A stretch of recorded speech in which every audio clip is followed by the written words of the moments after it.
Okay, well, I'll welcome everybody with the bell.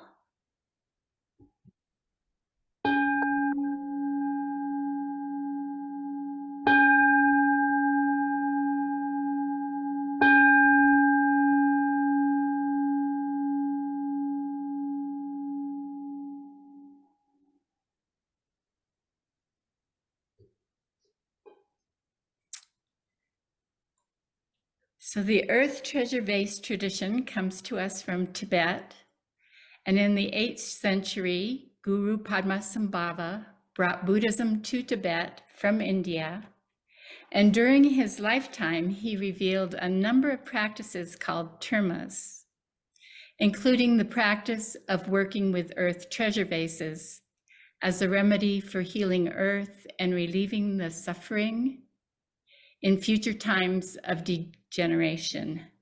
And now is that time. And Padmasambhava taught that bearing earth treasure vases can be an antidote and help to restore vitality when the essence of the elements in an area around where they are placed. The vases are said to increase wisdom within all beings and to remove the obstacles to long life. In 1990, Cynthia Jurs was invited to travel to Nepal to meet an old Buddhist Lama named Kushak Mangdan, who lived in a cave in Charak, a remote region of Nepal near Mount Everest. The trek took many days, and on her way up the mountains, Cynthia reflected on this opportunity she had been given to ask a question of significance. She carried a deep concern for the health of Mother Earth and especially wondered how the living systems of Earth could survive the radioactive waste generated from the production of nuclear weapons. As she walked, it became clear she had to ask the old wise man how to bring healing and protection to the earth. Under the direction of Charak Rinpoche and with the help of Lama Sultram, earth treasure vases were crafted in the monasteries of Nepal from clay embedded with sacred medicines. As Cynthia was planting the last of the 30 earth treasure vases she had received, she was given 45 smaller vases that had been made at the same time. Our Sangha is still in the process of dedicating and bearing the last of these second generation vases. Then in 2021, a third generation of vases were crafted and dedicated during a retreat in New Mexico. And 7 of these third generation vases have now joined the mandala. And tonight we will be hearing from two of our stewards who are carrying second generation vases. And we will have an opportunity to offer our support and prayers. First, we will hear from Rick Jansen, whose vase is dedicated to the Himalayas. And then we will hear from Mimi Fuenzalida, who is currently in Chile with her vase, which is in service to healing in Chile.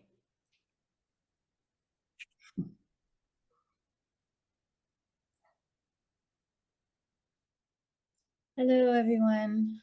I'm Nicole. It's really nice to see you and to see so many familiar faces and to gather together in the light of this moon.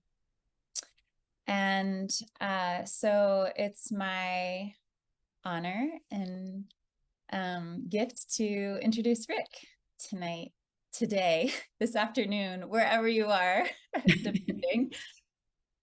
And so a few years ago, I stewarded a vase to the Serpent Mound. It's a sacred site in Ohio, which is the lands that I'm on. And this was a sacred site built by an ancient people of this land. And there's an Earth Treasure Vase dedicated for the reconciliation and the protection of these sacred sites all over Ohio. And when I met with the descendants of those who built these sites, the Shawnee and Eastern Shawnee people, who were displaced from Ohio to Oklahoma, but were on a return journey to the sacred site for the solstice, I was talking with one of them, and I was presenting the Earth Treasure Vase and the intentions for burying it near the sacred site. And what they said was that in their belief system, while they don't believe objects have power, they believe the Creator has power, and they believe in prayer. And they were so grateful for all the global prayers that were coming to support protection of this site. And so they were grateful to receive it. And they shared that for them, when someone receives a medicine object, that medicine of that object is a reflection of the medicine that that person carries. And that's how they view it. And I share that with you today for a couple different reasons. One is that one of the things that I love about this community is that it is an interfaith space, and all of us come to this devotionally, but from different traditions sometimes. And that is very expansive. And yet this tradition has strong roots. And so one of the pieces that I witness in Rick is that in this Gaia Mandala, entering this next phase of expansion, of like a great tree that's branches are branching out, Rick, and the medicine that he carries, understands that the root system has to be very strong to be able to hold the expansion upward and outward. And sometimes we petition for these vases, or we go on these journeys and we think we know, but it's largely a mystery. And so I've been able to witness Rick feel very clear in his instinctual knowing that he wants to hold the integrity of the roots and pray for the protection of that. And in just this right timing, in my opinion, in service to all of our practice here. So the roots of this Earth Treasure Vase practice. And what I also see in relation to what this young Shawnee man shared with me is that Rick carries this kind of medicine, this medicine of roots. And it's more nuanced even than that, because the roots go down deep and we need the integrity of the roots, but we also need to be present and responsive to the emergent patterns that are only revealed in the now.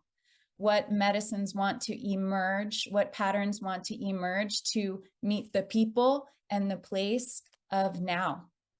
And that is a delicate practice, to hold the integrity of roots while standing at the edge of an emergent creative process and being very present to what that asks of us. And I witness how Rick does that through a deep devotional spirit, a fire in his heart. And so I just want to honor that in you, Rick, that I see you, I see the medicine, and I see the way you walk with a mystery, with a deep commitment to integrity, and with a flexibility that's willing to respond with what arises. So I honor you, brother, and I welcome you into the space.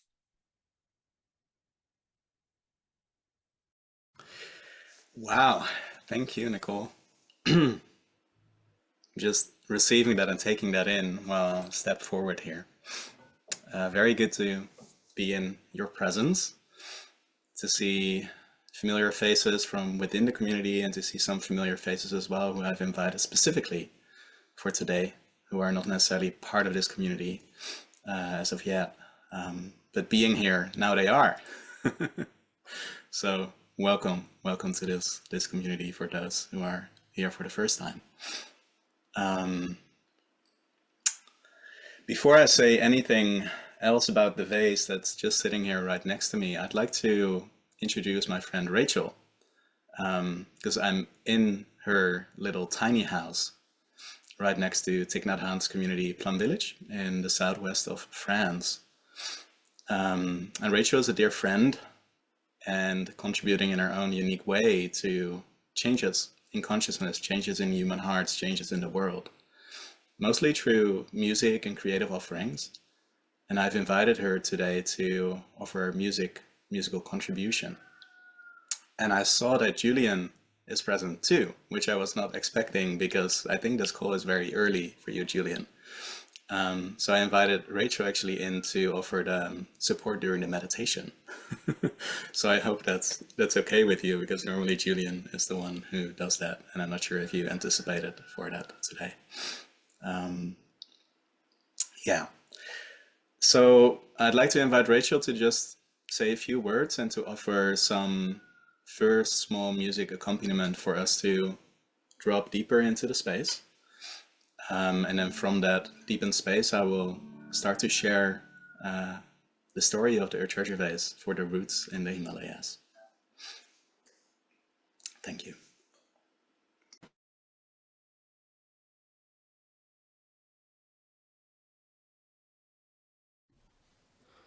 Hi everyone.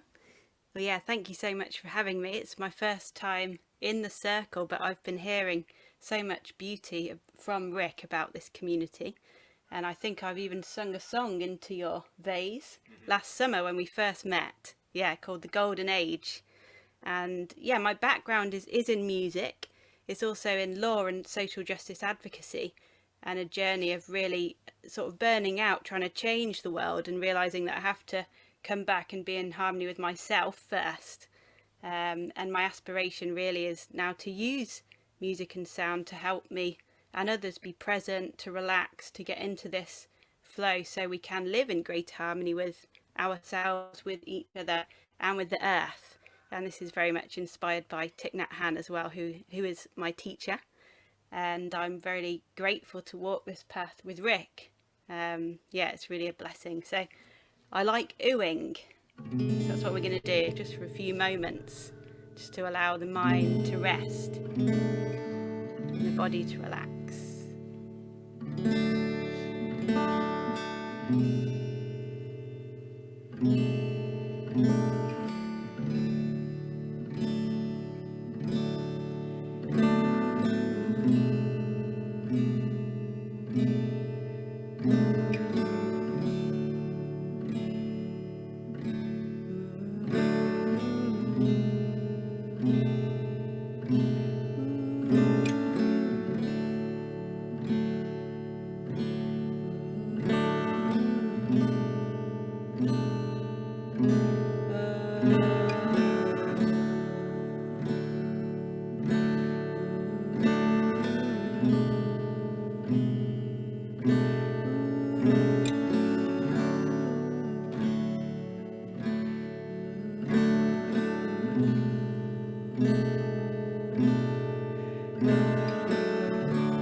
Okay. So I'd like to start here today. It is 2020. I'm sitting out in a volcanic area in Spain with an excruciating longing and prayer to know what's mine to do in this life, to know how I can give back to all that's been given to me, to know how I can, as this particular person and soul that I am, how I'm being called to be of service. This was during my vision fast in November 2020. And what came to me after much shedding of layers and after lots of deep prayer and tears and a real sincere feeling that I could not leave the literal mountain without receiving anything. There was no option, really no option. What I heard is that I need to tend to the wounds of separation. The wounds of separation that are here between the humans and the soul of the earth. So how do I do that? How do we do that? What does that mean? It's been a question I've been holding and that I still hold. And I can see that that living question has brought me right here, right now. Holding an Earth Treasure Vase for the roots in the Himalayas, being in this beautiful community dedicated to deep healing and to restoring that innate connection and inseparability between us and Earth. So when I stepped into the mandala 2 years ago, what continued to come to me were the words roots, roots, roots, roots. For quite a while, and I didn't really know what that meant, but I knew that I had to request an Earth Treasure Vase for the roots in the Himalayas, for the roots that this Earth Treasure Vase practice comes from, the lineage that this practice comes from. And probably not coincidentally where my path started as well 11 years ago, roaming the Himalayas, meeting my first spiritual teacher, meeting my first spiritual tradition, and making my first steps in waking up to something that's beyond what I knew at that point as a 23-year-old small person wandering the world in search of truth, in search of healing, in search of wisdom, in search of my own roots, actually, in search of my own roots.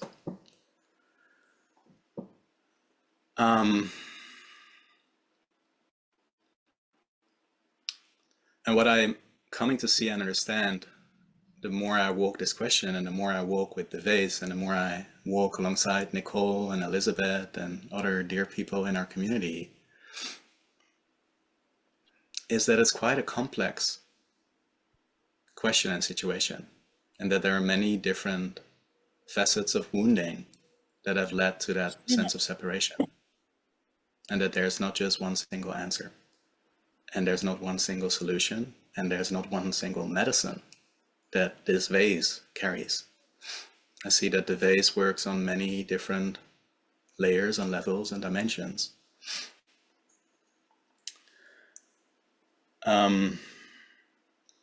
And I'd like to take you with me on basically a journey that this vase has been on the past, 11 months.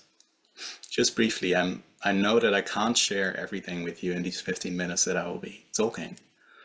And that's not my intention. My intention is to offer you some of the flavor, some of the energetic imprint, if you will, some of the patterning that has been happening, that has been weaving, so that you can get a sense of what this specific Earth Treasure Vase is all about. And before I share more kind of the chronological story, I'd like to share with you what I shared in the newsletter, which some of you may have read, which came to me recently and which for me is so connected to what can happen when we are connected to the roots, when we are connected to the source, to our own primordial connection to life and to earth and to that wisdom, what then may want to emerge. So these are some words that came to me during a recent meditation that speaks to this.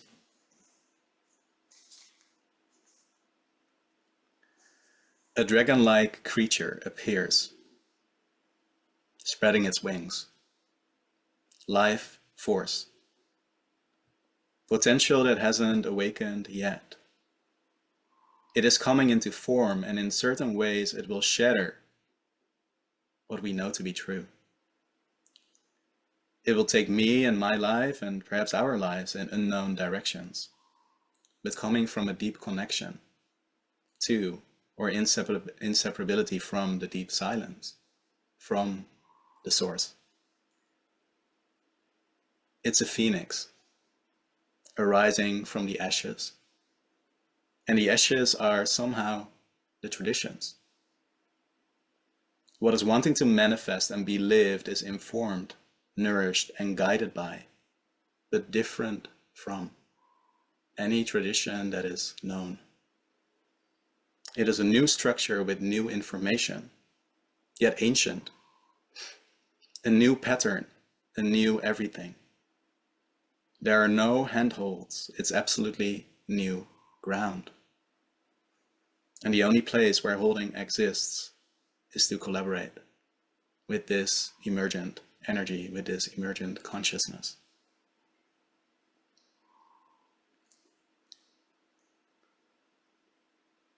And that's what this vase is dedicated to, is to bring the healing that's needed in order that this emergence can happen. Rooted in tradition, but different than tradition. And specifically, since this vase is dedicated to the Himalayas and possibly it is going to Tibet. It may possibly be buried there. I don't know that yet, but it's going there on pilgrimage. So I see that this message and this medicine is very much intertwined with the Tibetan Buddhist tradition. And to bring the needed healing and renewal there in order that that precious wisdom tradition can be preserved in its essence, in its true pure form. Okay, so that's a little introduction.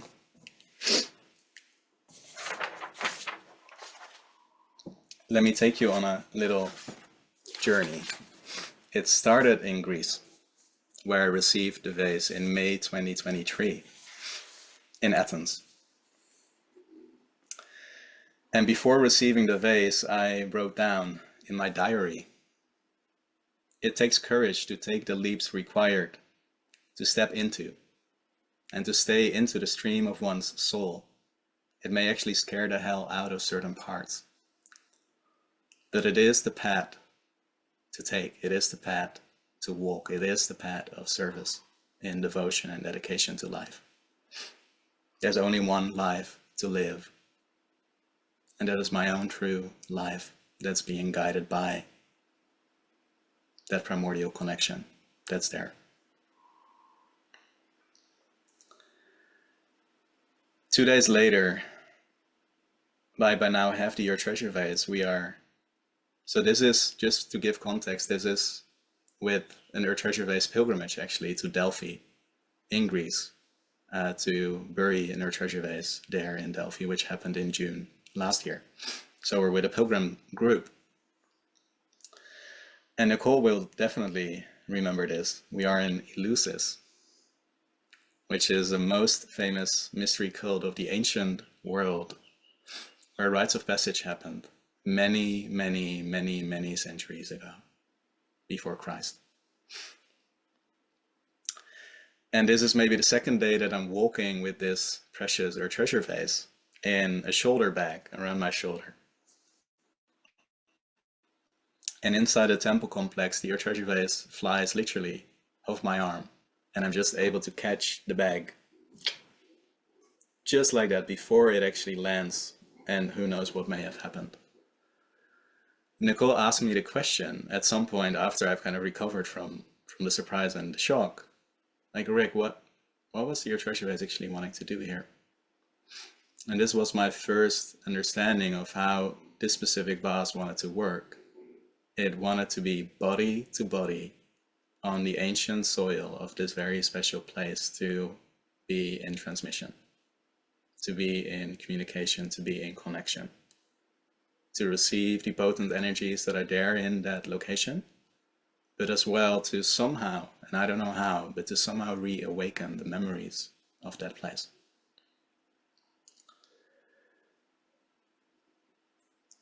And prayers are rising from my heart in that moment there when the vase is sitting open for a remembering, for a dying and a rebirth of myself, but as well of our culture and our societies. For the ancient to re-emerge in its pure form, in its essence. And for the life-giving and supporting rituals to reawaken. This is the work of love, I wrote in my diary, stitching, tending and mending, weaving the ancient mythos of pre-patriarchal civilizations together so that this can re-emerge anew again in ways that are relevant and in ways that are true medicine for our times. I wrote, the vase seems to be a weaver of ancient memory.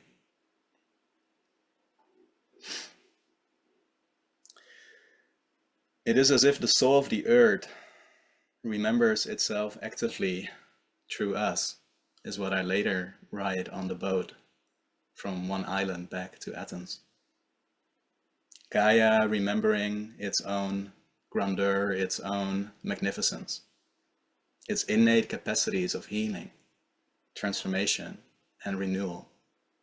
Gaia remembering that through us as vessels, and this Earth Treasure Vase being a very active catalyst for that remembering.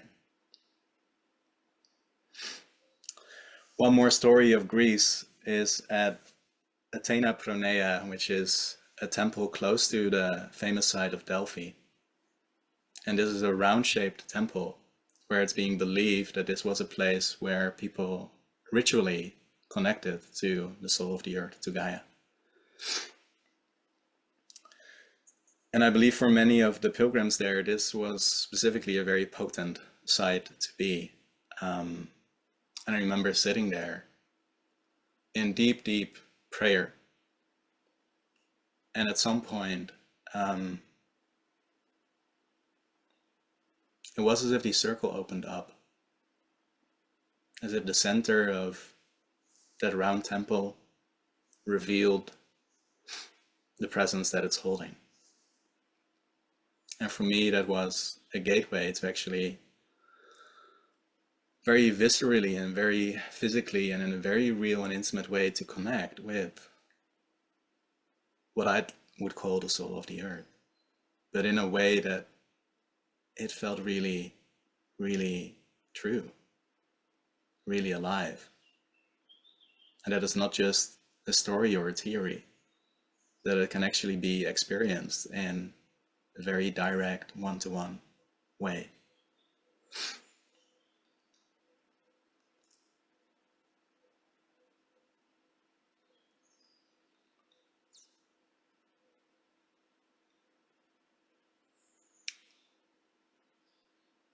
And I feel that is what's guiding my life more and more, what I'm giving my life over in service to. And I can feel kind of the gravity of the vase in my hands here, like it's almost shaking. It is what this vase is holding to, because it knows that this is possible for us to be in that deep primordial connection and knowing, and to allow our lives to be an expression of that, flourishing, a blooming of that.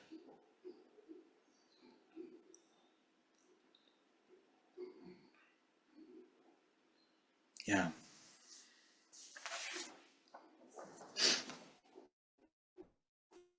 I'll make a little bit of a jump to give you a different flavor. This is 3 months after Greece. I end up in the Qatar region in the south of France. Very unexpected.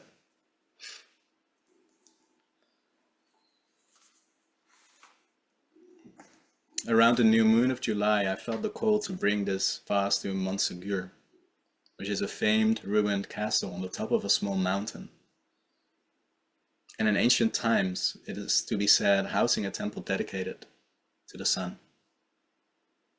It was here that the Qatar people, who were deep spiritual Christian practitioners from the early Middle Ages, had their home.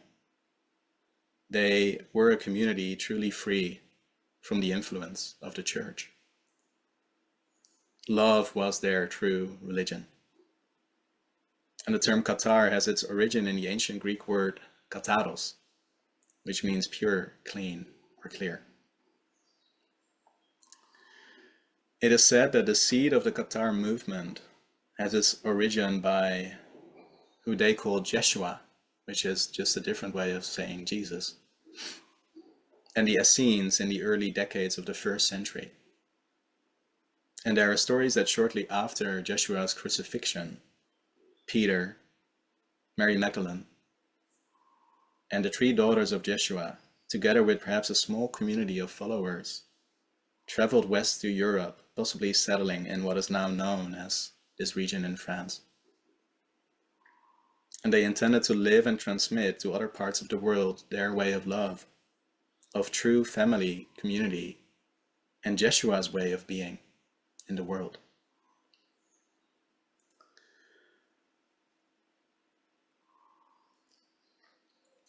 Now for the church, this became a fundamental threat to their rule and power, and in 1200 they actually started a big crusade against those humble people. And this genocide lasted for almost 40 years, beginning at early 1208 and culminating in this castle that I was visiting, Montségur, in 1244. And I've been there for 2 moments, but I'll share with you what happened on this new moon day that I came there with the Earth Treasure Vase. Tears came when I sat with the vase in the middle of that beautiful ruined castle on the hilltop during sunrise. And when I opened my eyes, I saw a presence, a Qatar man. And somehow he knew what I was doing there. This is an energetic presence. It's not a physical man I'm seeing. I'm just seeing in my heart and mind this presence of a Qatar person. And he felt keen to come and communicate. And I felt him coming together with some of his brothers and sisters to sit around the vase that I had opened at that moment, to come and pray. And to come and pray in the way that they've prayed for so many years. And later I come to understand through reading a book that in this castle they would pray like this for hours in the morning, hours in the night, for the well-being of all life, all the way up until the day that they had to go to the fire.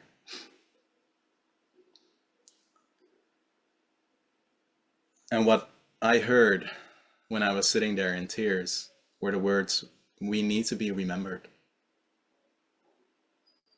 And the deep memory of the sacred earth needs to be remembered and reawakened. She is alive.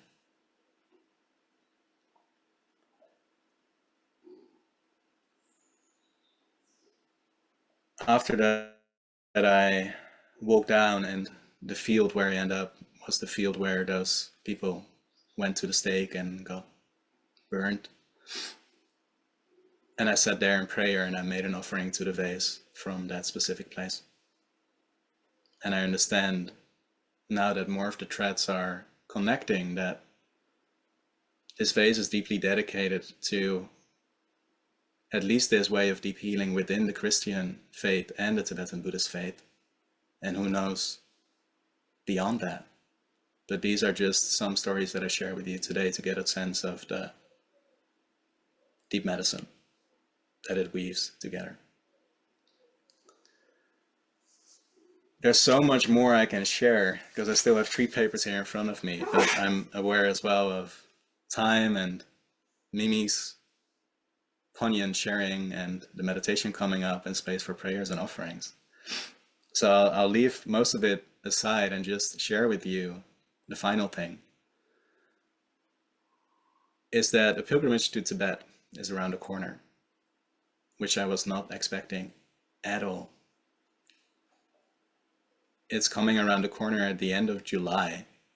I already bought my flight ticket because I know the vase is going and I need to go. And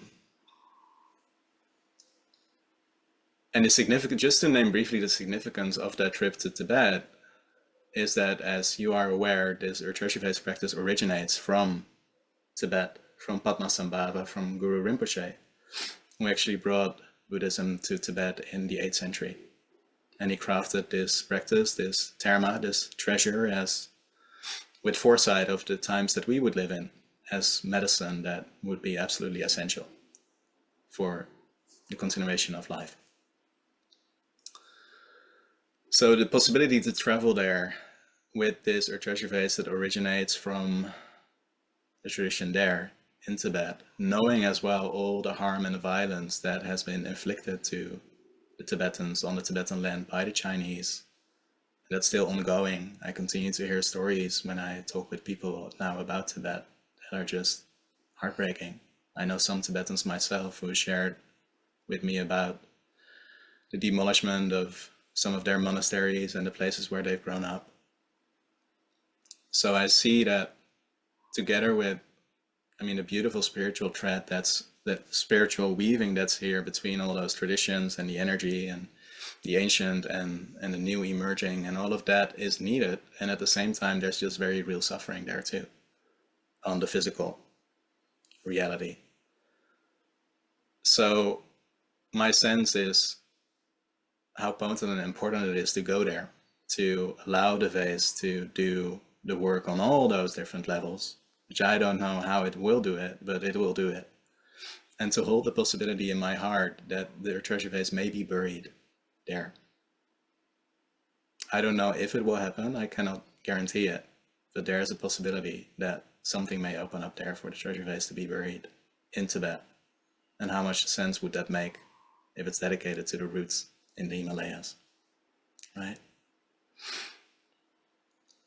And just to name that, we'll be going to Mount Kailash, which for some of you will be significant to hear. Some of you may not be aware of the mountain that it is, but it's, for Tibetans and for Hindu people and for many other faiths, it's one of the most sacred mountains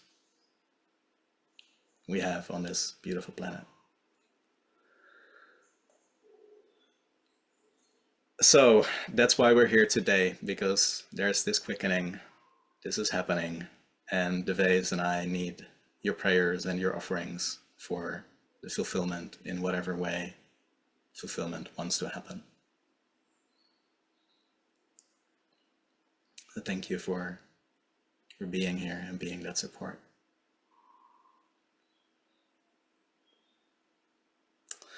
I think I'll land here, Elizabeth. Thank you. Thank you, Rick. Elizabeth, can I add something just real quick? Sure. I just want to say that as a community in support of Rick being able to go on this journey, he also needs some financial support. So we're making donations as a community to support him in being able to go. So I'm just going to post that in the chat if you feel at all called. Whatever you choose is just right for you. So there's no pressure, but I'll post that here. Okay, thanks. Yeah, thank you, Nicole. Okay, I think I will ring the bell once to transition us from Rick's beautiful story to Mimi.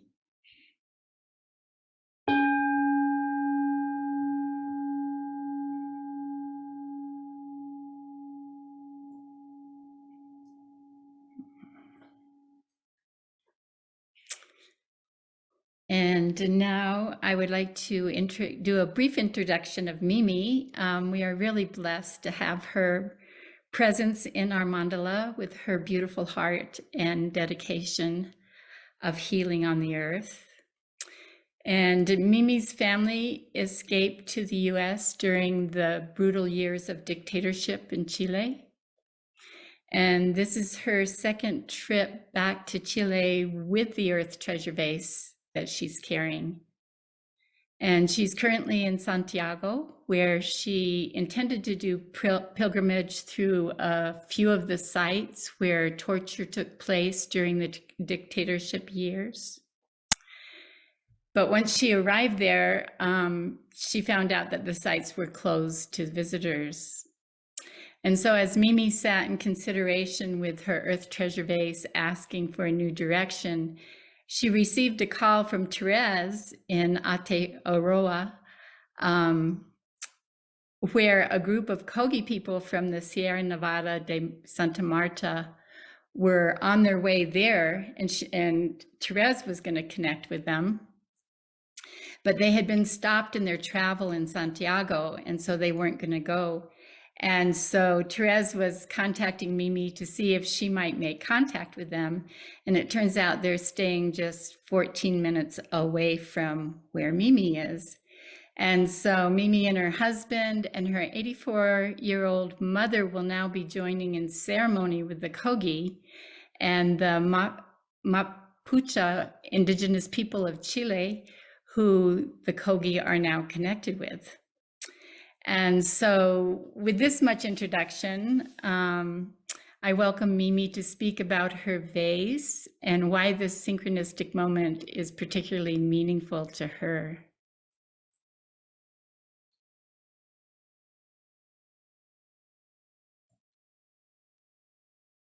Thank you. Thank you, Elizabeth. Yes. I'm just gonna put a little timer here for myself. Thank you, Rick, for your share, and glad to be here in circle with everyone. I received the vase almost a year ago on Earth Day in Santa Fe. Elizabeth was there, and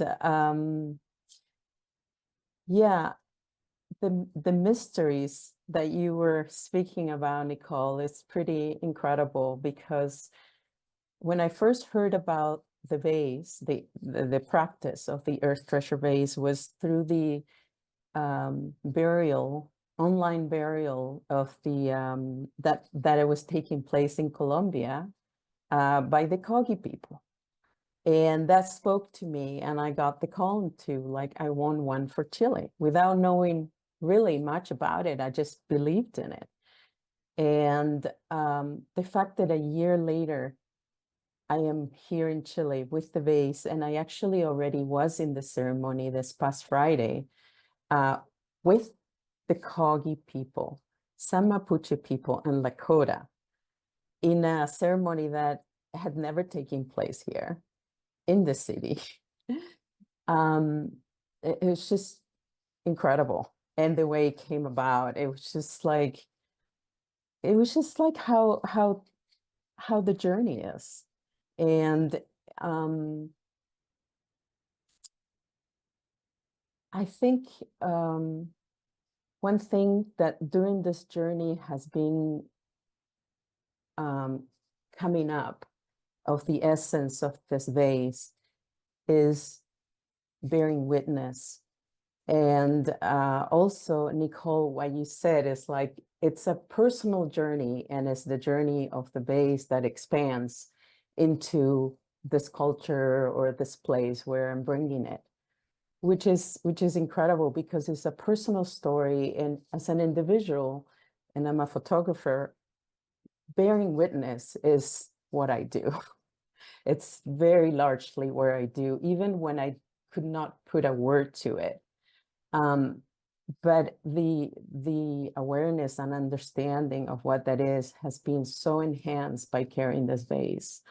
There is a presence, and the importance of carrying that presence to places that have experienced so much trauma, and that probably I would have not visited so willingly, because confronting that trauma, carrying the vase, has allowed me to actually go there and to experience the transformation. And one thing that happened is that, so we lived here through the dictatorship. We left for Argentina, Eventually, we returned. I left for United States the year that we voted the dictatorship out, which was unbelievable. So I never really lived in a democracy here. My family is here. And the other day, when I was coming here, I could not visit the stadium, the National Stadium, one of the main sites of torture. But we decided to go to the Museum of Memory. And it's a beautiful, beautiful museum that was made to bear witness. And both of my parents came. My father is 92. My mother is 84. My husband was with me. And there's a wall where there is like all the photos of the people that disappeared, that were killed, and all that. And my parents sat in front of it, and my uncle was killed during that time. And so they're looking at the photo. And I just put the Earth Treasure Vase in their hands. And they sat there with it. And I could see the face. My mom first went into a lot of deep emotions. And then all of a sudden, she just and she told me, this is amazing. She said, this vase is amazing. Because she experienced like a realm of peace, going around her. And I just felt like that work needed to be done. Like the moment we allow that, there is a transmutation, and we don't need to carry the pain. We can move into sort of like a ministry of love and peace with the knowing, having forwardness of the fact. So it's not about hiding, but it's about bringing healing to those places. The other thing that happened that is pretty incredible is that when I had an appointment to go to the stadium that got canceled. And I started searching for other sites. And based on an address of one of the sites, I thought, gosh, this is where we lived, and almost there. And when we were here, long story short, we had a big property that go from one block to the other. Right before those years of the military coup, my dad sold half of it to his uncle. When the military came, they took that half because he had built a big dome, because he was doing spiritual work, and they would host retreats there. The front part of the property was still ours. When we returned from Argentina, we went to live there. And that site where we could see the dome through the wall that separated that became a place of torture. That was sort of known without being known. And we grew up with that in the back of our house, and hearing gunshots and screams, and we were kids. And I saw this address listed, and I searched them up, and I knew it was that place, which does not exist, but they created a plaque, and they put a plaque there. And so tomorrow, that's where we're going. And so it's, and what I put in the base when I received it was my uncle who was taken and never returned. He wrote letters to his wife, and I took an extract of his letter because since I got hold of those letters, probably 20 years ago, it's just been sort of so precious of a mandate to me. And he wrote, do not use violence in any form, because I have experienced it to such a degree that I have come to the conclusion that any particle of it is an attempt against the law of universal love. And so I printed that, and it's in the vase. And to me, that's the energy that the vase carries, is the energy of love as a powerful antidote to all that is out of balance. Everything. So with that, I just want to thank you for the opportunity to share, for being part of this community, and for your blessings. Thank you. Thank you, Mimi. It's so lovely to have you and to hear your story. Very powerful. Okay. So with these powerful stories, we will now go into our meditation. So find your place, your comfortable seat, to acknowledge the earth and all the treasure vases in the mandala. And you can feel free to turn off your video during the meditation if you like.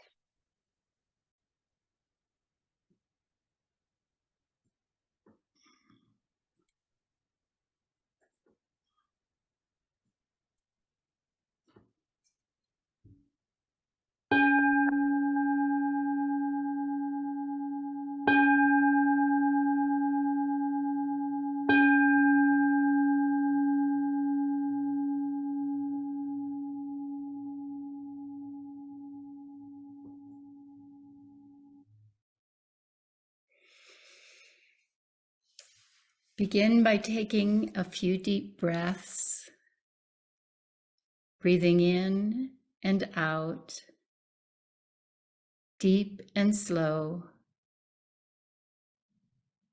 Feel your body relax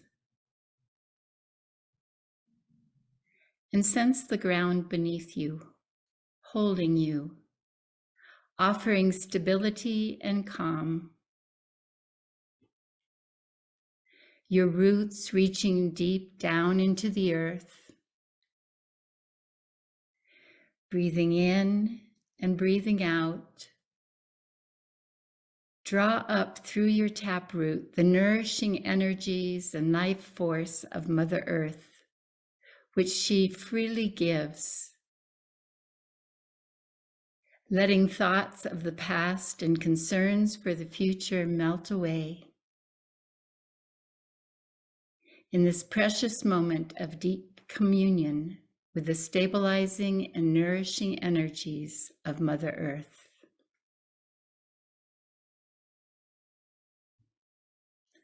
And from this place of being deeply rooted and grounded, we open to the light from above, feeling the warmth upon us from the sun and moon and stars glistening.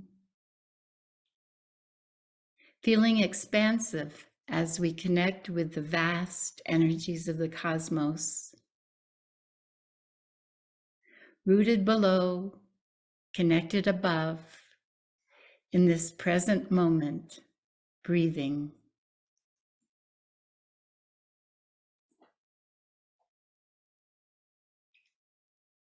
And now expanding your awareness out into this special place that you sit on the planet right now. Feeling your connectedness to the elemental forces around you, the waterways, the stones, the forests, and the communities of life, making their homes all around yours. Also receiving stability and nourishment from Mother Earth. In this present moment, in this special place, we acknowledge those who have come before. We acknowledge the ancestors of the original indigenous peoples of the lands that we inhabit, who have been in sacred relationship with these lands for countless generations. We acknowledge the future ancestors of this land, who will continue to hold this land as sacred for generations to come. Humbly, we sit in present moment, inviting their blessing on our practice.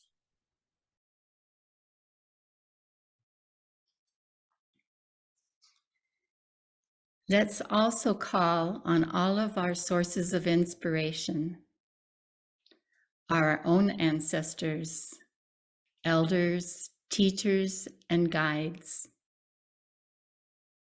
lineage masters, Buddhas and Bodhisattvas, and wisdom beings that we feel connected to. Invite them to be present with us now.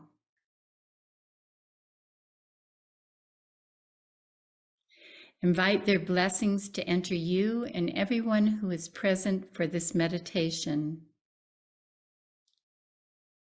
And receive the blessing of their love, support, guidance, healing, and clarity. As this blessing enters you, feel this love and caring coming all the way into your deepest heart of hearts, and breathe it in. Breathing out, send this love to everyone who is present in the circle. Breathing in, receive the love that is being sent. Breathing out, sending. Breathing in, receiving. Like the ebb and flow of the tides washing blessings amongst us in this circle. Gradually expand your focus to include all your friends, family, and community, and all of those who this practice may serve. Imagine our circle gradually growing out from your home, neighborhood, bioregion, country, and continent, to include all beings in all places everywhere, embracing the whole planet with our love. Breathing in and breathing out with Gaia.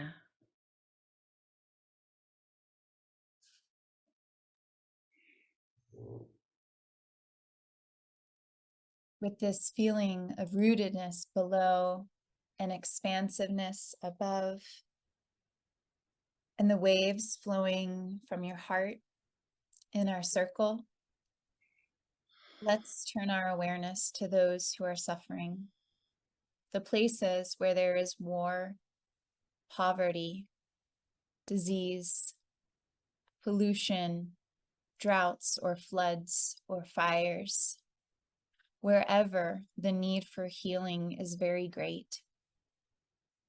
Breathing in this suffering, and on the out breath, sending your love and caring to relieve the suffering of the earth for people and all of life around the whole planet. Imagine that where there is hunger, great nourishing gardens begin to grow. And where there is thirst, fresh, clean waterways spring up. Where there are unhoused, safe shelters are being built. Where there is war and conflict, choirs of peace sing echoing in the hills. Where there is sickness, vital health is celebrated. And aware of where the earth is unstable, in danger, or out of balance in any way, imagine a restoration of balanced power, bringing protection and regeneration. Seeing communities of life flowing freely with generosity and reciprocity, the beauty and richness of nature flowering into abundance, revitalizing this radiant blue-green planet we call home.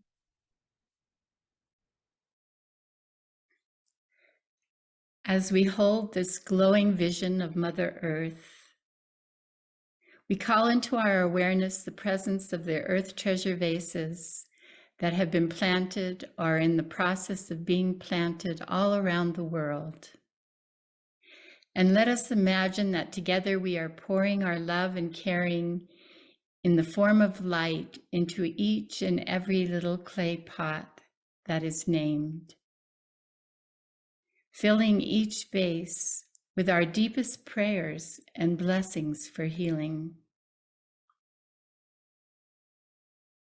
Imagine each Earth Treasure Vase radiating light in every direction, sending healing and protective energies wherever it is needed and in whatever form it is needed. See the light like a rainbow streaming forth from each of the vases, white, yellow, red, blue, green, and all the colors in between. Breathing in and breathing out, allow the feeling of caring and compassion in your heart of hearts to grow. Send that love out in the form of light to all the people, animals, plants, and places that are connected to the Earth Treasure Vases that need healing and protection in the past, in the present, and in the future. And so we begin at the center of the Earth Treasure Vase, Global Healing Mandala, in a cave above Los Alamos Laboratory in New Mexico, the birthplace of the atomic bomb. And to the north at the source of the Rio Grande in Creede, Colorado. To the south at the mouth of the Rio Grande at the Gulf of Mexico. To the east on top of Mount Baldy above Santa Fe. And to the west on Mount Chicoma, known as Sicamou, to the Tewa people of New Mexico, the custodians of these sacred lands where the mandala began.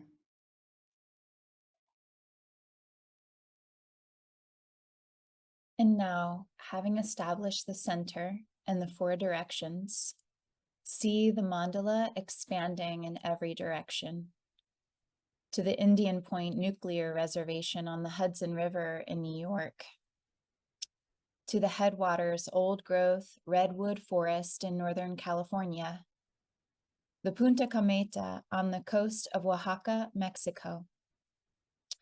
Vilcabamba, Ecuador. Jakova, Kosovo. The Lawrence Laboratory at the University California, Berkeley. The Dao Dun Forest on the border of Thailand and Burma. The village of Ein Kerem in Israel, Palestine. Hiroshima, Japan. The cloisters in New York City after 9/11. The Biosphere 2 in Oracle, Arizona. The Martin Luther King Freedom Center in Oakland, California. The source of the Ganges in India. The source of the Amazon in Peru. The Southern Pacific Ocean, 93 feet down in Egum Atoll, the Trobriand Islands, Papua New Guinea. The Arctic Circle, Alaska. The Kogi lands of the Sierra Nevada de Santa Marta, Colombia. Telawoyan Village, Lofa County, Voinjama District, Liberia, West Africa. The Blyde River Canyon, Limpopo Province, South Africa. The Giza Plateau, Egypt.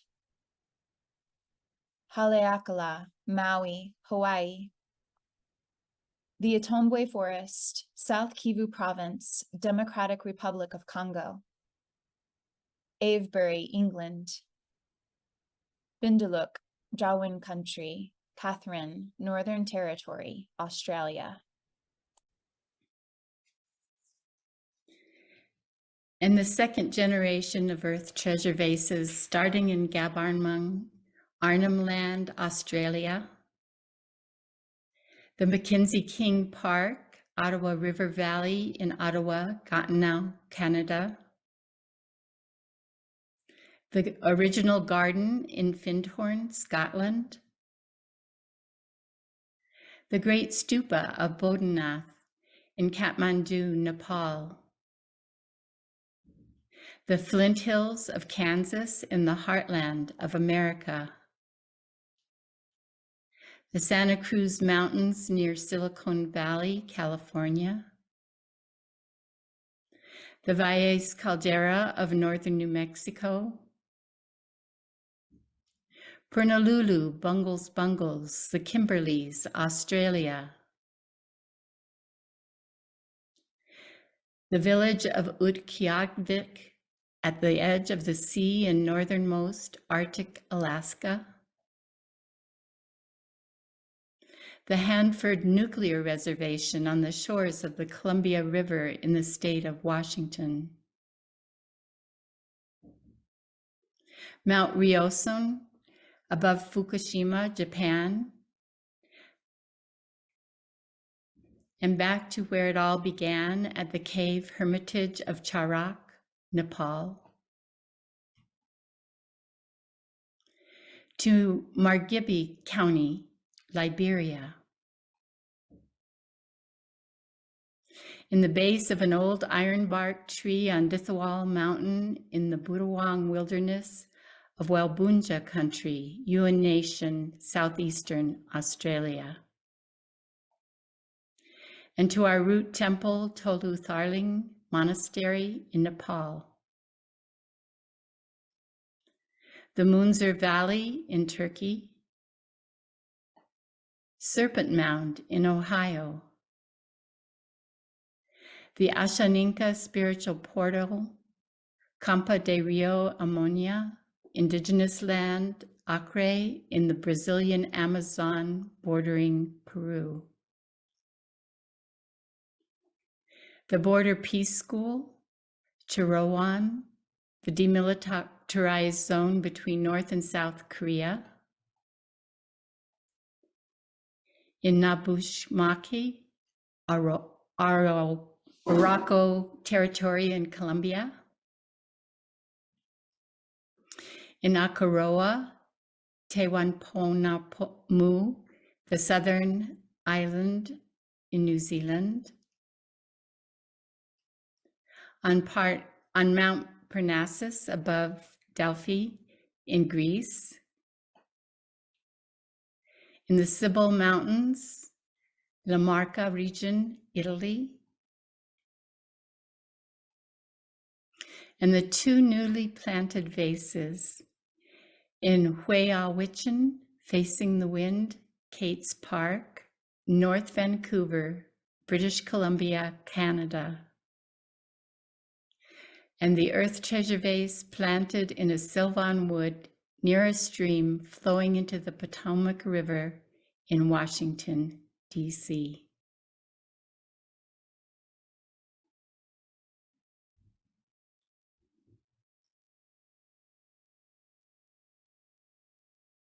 In the third generation of Earth Treasure Vases. In Antarctica, the Isle of Lewis in the Outer Hebrides, Scotland. The Saugatuck Dunes in Lake Michigan and Turtle Island. To the Highwood Valley in the Rocky Mountains in Alberta, Canada. Southeastern Turtle Island, Chicanagee, Tennessee. On the shores of Lake Washington in Kirkland, Washington, near the Life Care Center, where COVID began in the United States. And in the Permian Basin, New Mexico.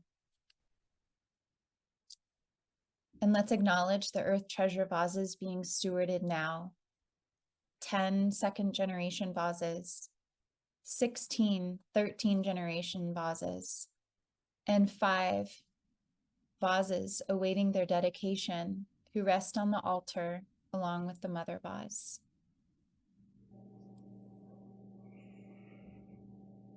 Now, once again, please take a deep, slow in breath and a deep, slow out breath. And imagine all that is needed to relieve the suffering of the earth can be seen as light radiating out from each of the Earth Treasure Vases all around the whole planet in every direction. Imagine this healing light flowing out from the vases, filling the whole global Earth Treasure Vase mandala with the powerful energies of our love and caring. See this healing energy traveling through the song lines and meridians of the earth, flowing into each location on the global mandala. The mandala, a web of light embracing the whole planet.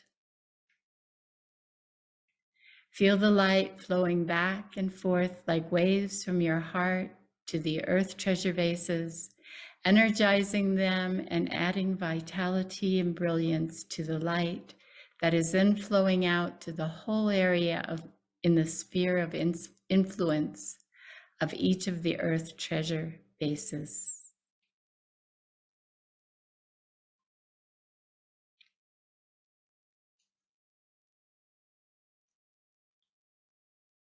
Perceive that this light is flowing into your own location, your special spot in nature.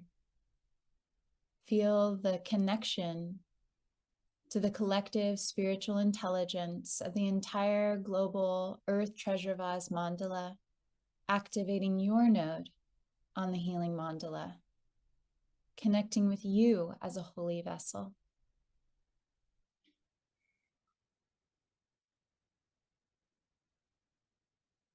And now we focus our concentration one-pointedly as a mandala on bringing healing and protection to the whole earth for all time. Seeing the healing and protection radiating out from all the vases, all the nodes, and waves of light that flow and shimmer and hum.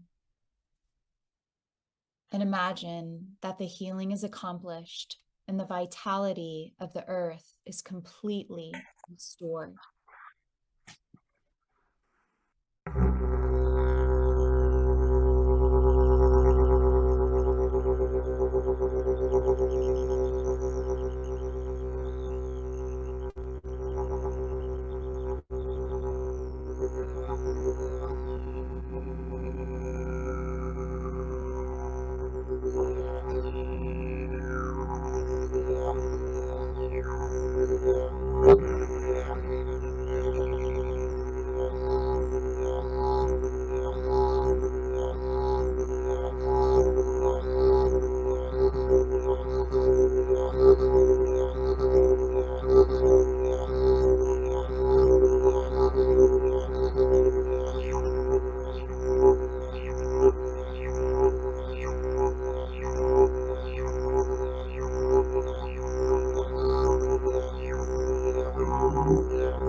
And now, recognizing the great interconnected web of life on Earth, of which we are each a part, let us give thanks for this precious sacred time and pray that the compassion and peace that is our true condition may bring supreme happiness and benefit to the Earth and to all beings. So taking another deep, slow in-breath and deep, slow out-breath. Let's bring our awareness back to our bodies, feeling our feet on the floor, grounded on the earth in our own location, wiggling our toes, opening our eyes, and returning to the circle for sharing prayers and making offerings.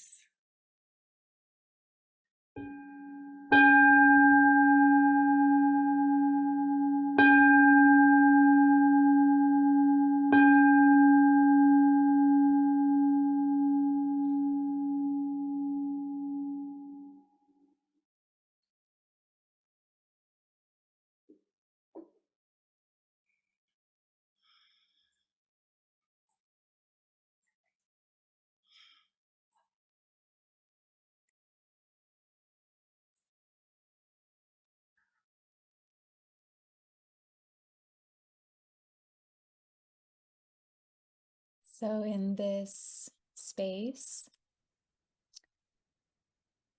we invite offerings and blessings from the community. So Rick will bring his vase forward and open his vase, and Mimi is invited also to open her vase.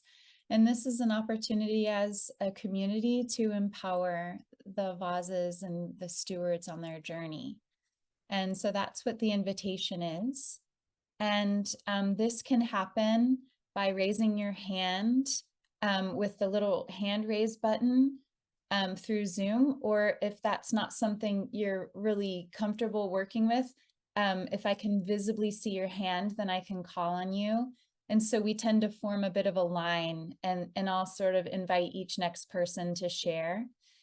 And I want to say that you can also offer it into the chat.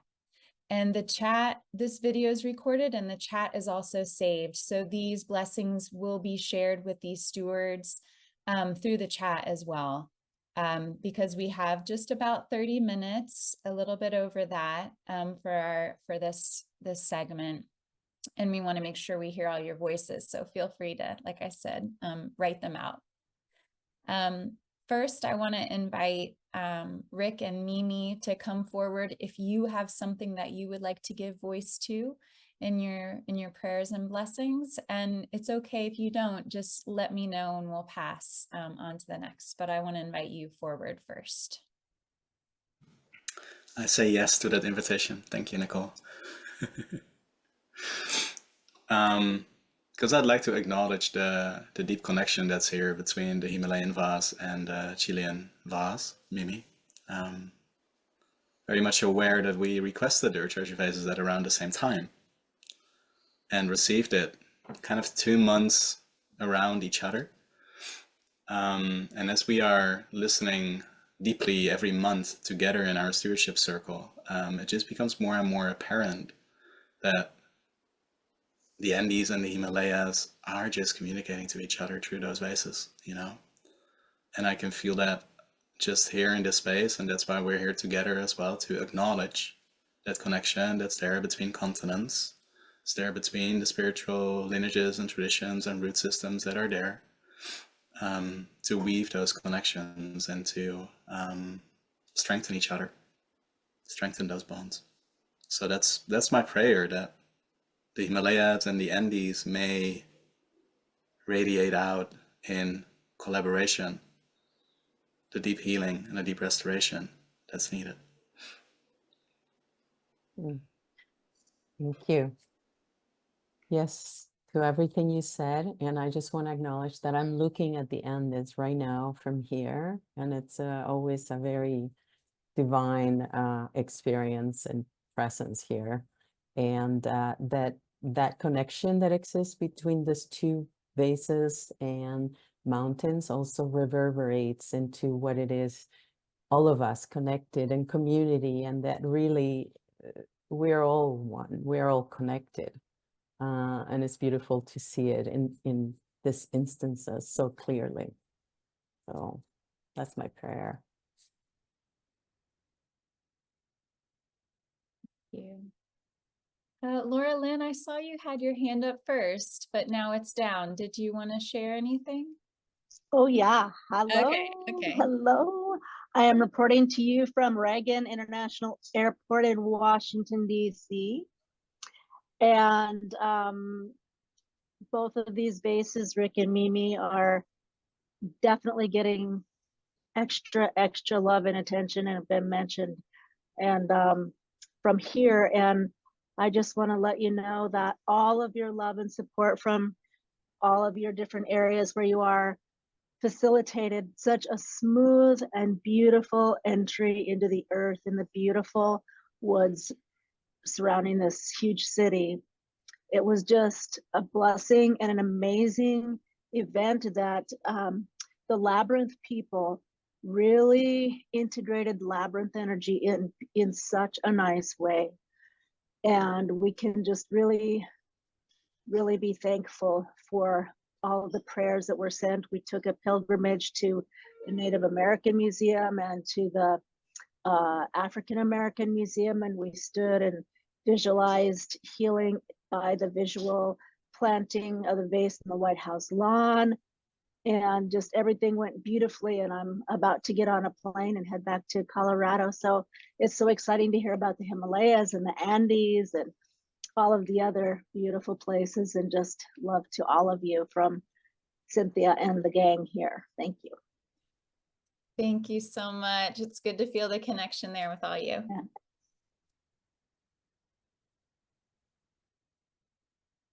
Emelina, welcome.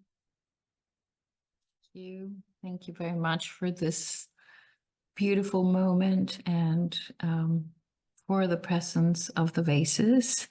I am originally from Costa Rica, but I live in France.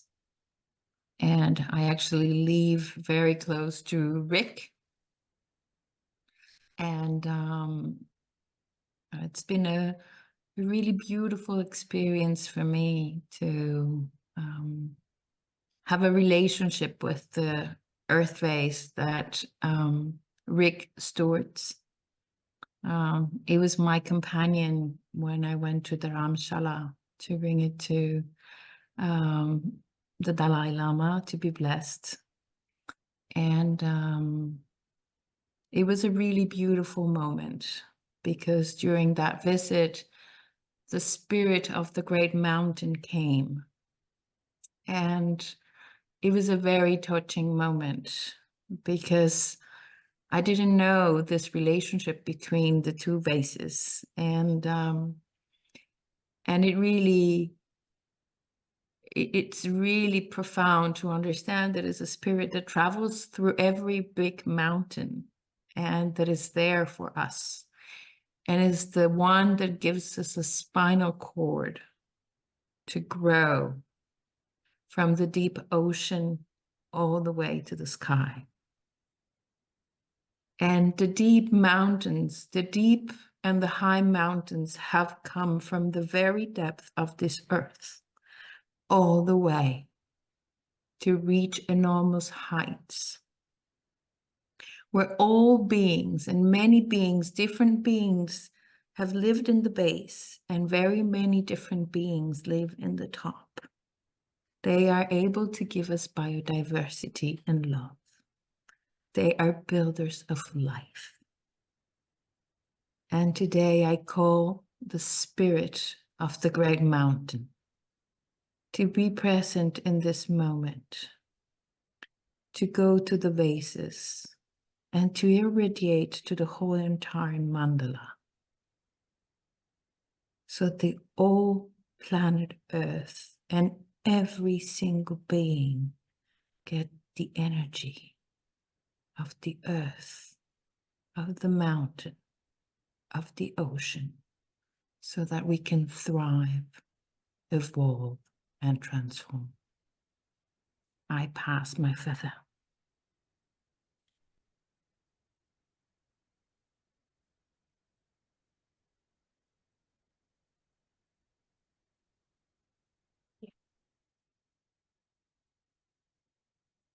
We pass to Joan. Welcome. Oh, deep thanks. I too have been feeling this strength about the mountains and the connection. And the spirit of the land and the female Tara in Tibet, which I think you're traveling, Rick, with Ian Baker, some way with Ian Baker, is that correct? Sorry to interrupt. I have real difficulty in hearing Joan. I'm not sure if I'm the only one. Oh dear. Okay. Yeah, the same. It's quite hard to hear you. If you wouldn't mind maybe scooting a little closer to your computer. I'll try. It may be my computer. If it keeps going, I'll better. just invite it. That's a little bit better. Yeah.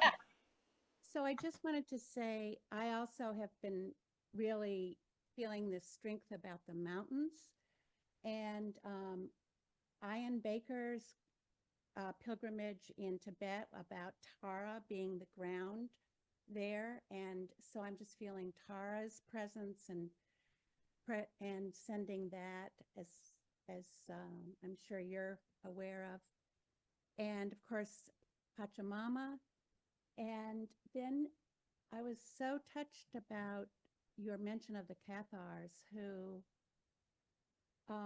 among other reasons that there was this attempt to totally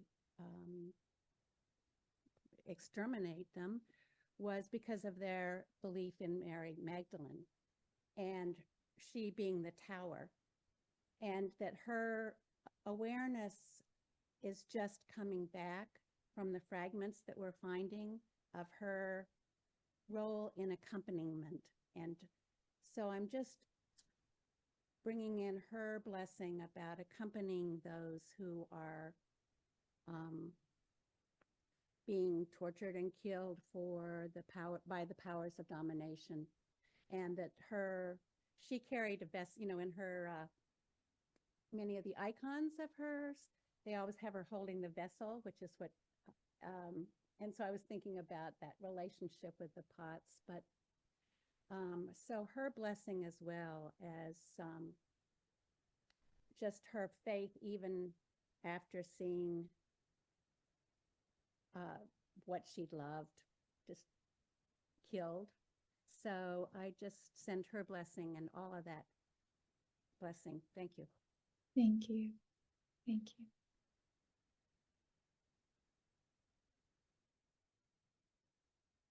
Welcome, Wendy. Welcome, welcome. Hello. Beautiful sharings from everyone. Rick, Mimi. Oh, just so in my heart. Yes, these two vases, I can't even think of them really as separate.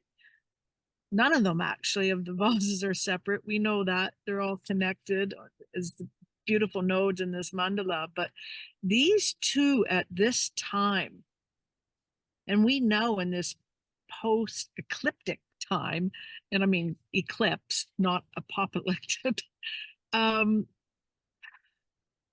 there is such a shift, a beautiful shift that we're all part of that is going on here. And the mountains, yes, they are. All the mountain chains are communing big time, especially right now. They have witnessed before, they're witnessing now, they will witness long after. And the Himalayas and the Andes, and yes, the masculine and the feminine. And I don't see it as, one or the other. It is these two together. And if we are indeed moving from sort of patriarchal to matriarchal, often the pendulum will go from one extreme to the other. But really, it's a balance that we're seeking of these two together. And these two vases together and these two places together does that. It is bringing the masculine and the feminine together. And we've just been talking about, Ketor and then Mary Magdalene, with love. And each of those vases carries, the rose quartz heart, which is so much also symbolic of Mary Magdalene's path of the rose. And I'm just feeling all of this so strongly weaving together. And so what I would like to offer in communion between these two vases, in the whole entire communion of this mandala, is for the Himalayan vase, the golden eagle, the Asian golden eagle, or sometimes called the Himalayan golden eagle, for its clarity, for its seeing the big picture above, for its carrying the messages and the power, and putting that and love into that vase. And Mimi for the Chilean vase, the condor, who is the large bird down there, who flies the highest and along those mountains. And for those two birds to also commune as they do with each other, they are high and rising, they see the whole world at the same time. And to bring these mountainous healing lines, as we've heard so beautifully today, so much about these mountains and standing and bearing with this all and what is happening. And it is a very beautiful thing that is taking place. And so for both of those vases to carry the lightness of heart, as in the feather of each of these birds, and may they fly together. We know of the prophecy of the Quetzalcoatl coming together in the central part of North and South America through the condor and the bald eagle. But let's go even bigger with this and make this so global and bring that Asian eagle in, that Himalayan eagle in, with the mighty condor and all that those birds represent. A magical, magical session. Just so honored that we're all together and doing this together. It is. So be it. Blessed be. Much love.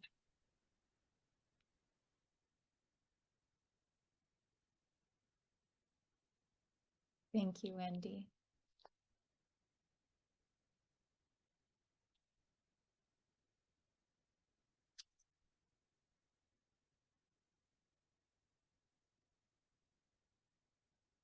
Michael, welcome.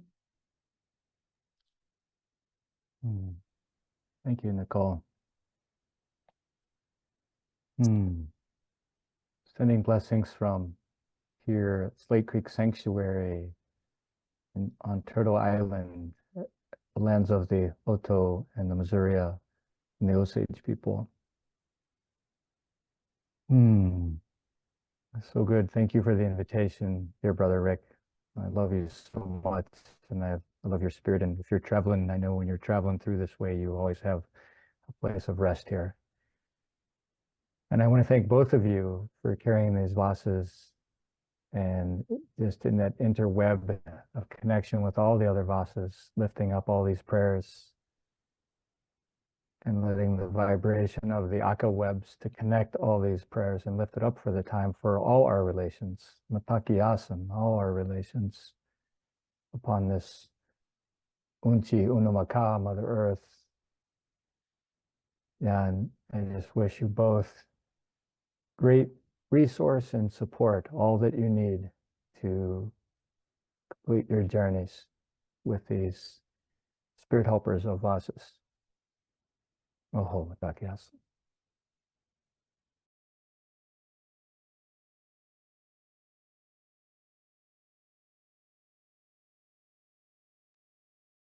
Thank you so much, Michael. Welcome, Valeria. Hello, everyone. I'm speaking on the land of Italy, central Italy, near the Italian vase on the Sibillini Mountains. And I want to send a voice to the stewards, to Rick and Mimi, for their courage and their strength in devotion and facing the difficulties, and especially in Chile, and being able to integrate the personal and the collective in such a way through devotion, through their own service. And I want to honor that, and to offer my support and my love to that. And I also want to offer in the vases the peace that I felt and the high vibration that I felt during the meditation. It was like, Wendy says, it was like a huge bird flying, touching both of the mountains with the wings. And I could feel the elevation, the collective elevation through these vases. And I want to offer that into the vases, this high vibration, like sounds, like feather sounds, and all my love.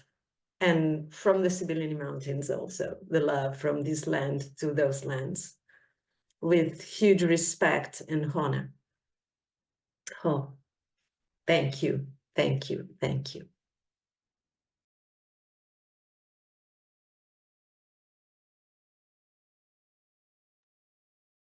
Thank you. Karen, welcome.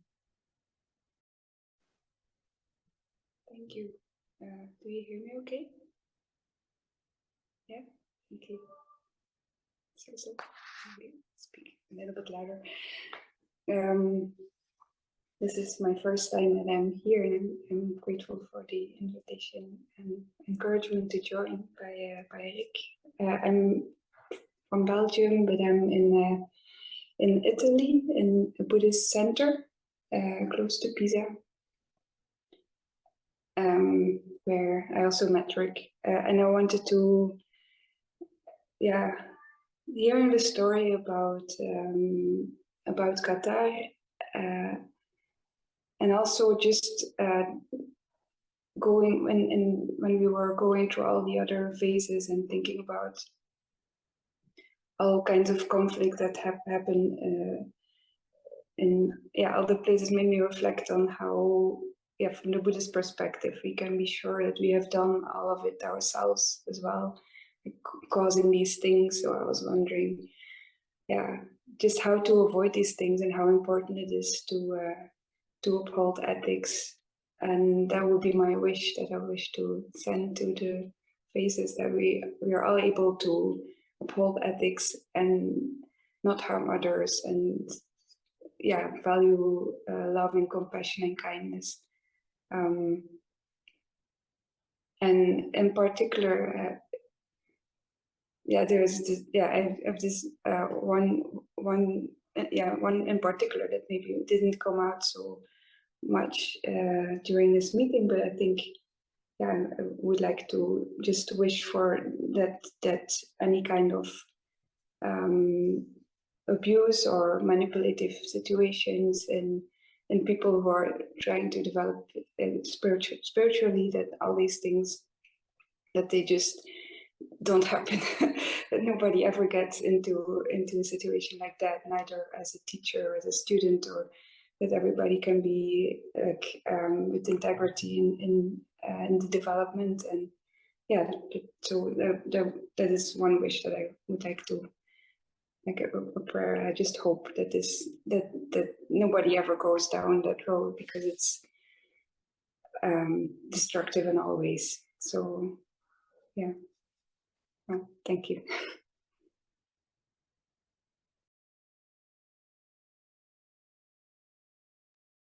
Yeah. Welcome, Julian. Thank you. Good to be here. Yeah, it's so good to hear everybody's contributions, and and just to hear the stories of these treasure vases. With Rick and you know, your time in Greece and France, and picking up on the energy of what this vase's sacred purpose is, and and also Mimi, in your country and what's happened in your country and with your family, and it's, you know, and thinking about Tibet, and there's so many common threads about places where energies have, you know, sabotaged in a way this beautiful loving energy that people hold for their loved ones and for the earth. And I suppose that gets to the question, and I think roots is a good way of looking at it, is that sometimes trauma and pain and suffering, if people have experienced that, if it's not resolved, it ends up being acted out upon, and the anger and frustration gets then projected onto the society, because the pain is so great. So I suppose my prayer is to send love and light into the wounding of people who are obviously suffering so much that they don't have the support, so they end up acting out atrocities against humanity. And I feel like these are the roots that we need to be considering and learning about how it actually got that bad, and having compassion for, you know, the backstory of these events, and to really send a lot of love and compassion to people that were so in a lack of an absence of love in their own lives or in their own society, that atrocities would happen. And so my prayer for both of these vases is that there's this divine restoration and a seeding of healing, like in the nucleus of that suffering, so that it gets to the root of you know, the root cause of people doing things that are against natural law, and to really invite their higher selves through both of these vases to choose a different path or come into self-realization and have the strength to face the shadow, which is so intense but needs to be deeply understood and transformed in order for healing and new ways of being, to come forth. So yeah, I'm here on Whadjuk Budja country. This land has also suffered a lot of terrible tragedies, and it's through the conversations and learning the truth, and that we can then meet whatever is there with full presence. So yeah, I wish you, Rick and Mimi, the absolute best with your intentions, and on behalf of us all, for healing and protection and the reinvigoration of dignity back into these places where there's been woundings, and for new hope to spring up like fresh growth and new possibilities. So thank you so much, everyone. Much love to you all.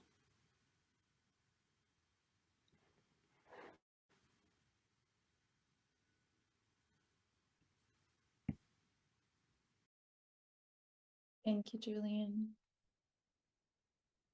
Marita, welcome. Thank you so much. Thank you, Nicole. Blessings and gratitude to Rick and Mimi for your big yes to accept this journey. And I have for this heart that I keep here, that I got in at Ghost Ranch, which was, I think, part of the original vases that Cynthia made these hearts and gave them to us there. And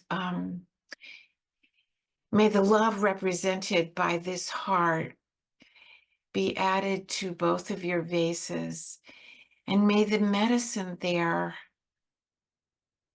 heal those souls who you both mentioned, the Qatars who were burned at the stake, and those people who were tortured and killed in the dome that you witnessed as a child, Mimi, or you witnessed the sounds there. May those souls who were so traumatized by that they did not pass over into the next realm, even though it's been centuries. May they be freed by the ceremonies and the ceremony that you offer, and may they finally find peace. May it be so.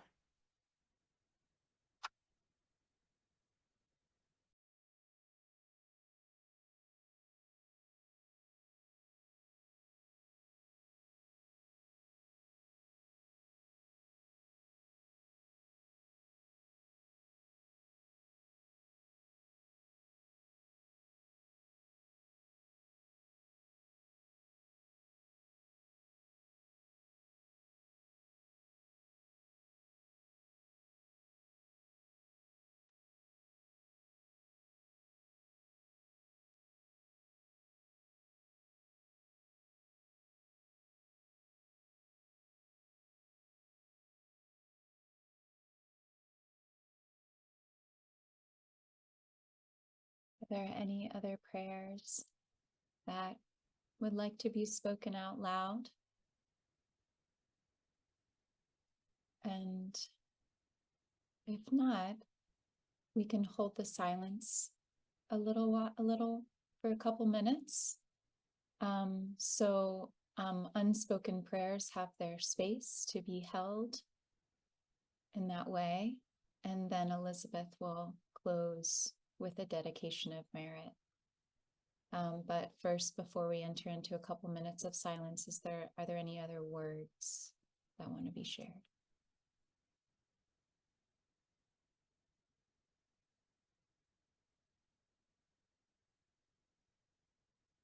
Okay. Nicole, I have an invitation. Yeah.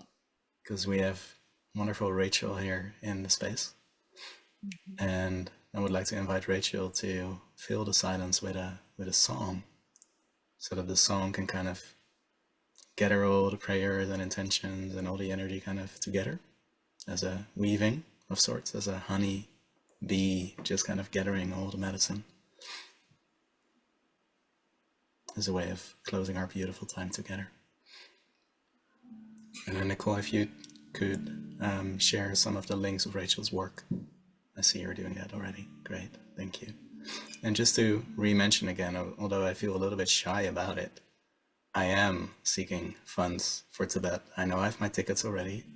I received a lot of support already from within the community, for which I feel very grateful, but some more help is needed. So if you feel you have the capacity and you feel moved, I will be so deeply grateful. Thank you. There will be a link in the chat as well. Thank you so much.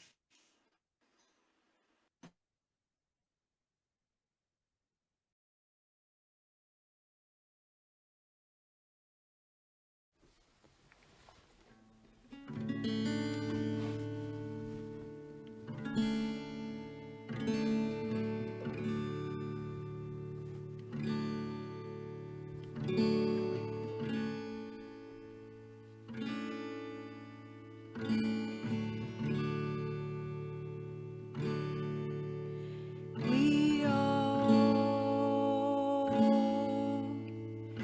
capable of finding our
For as long as the earth remains, for as long as sentient beings remain, until then, may these earth treasure vases too remain, to dispel the miseries of the world.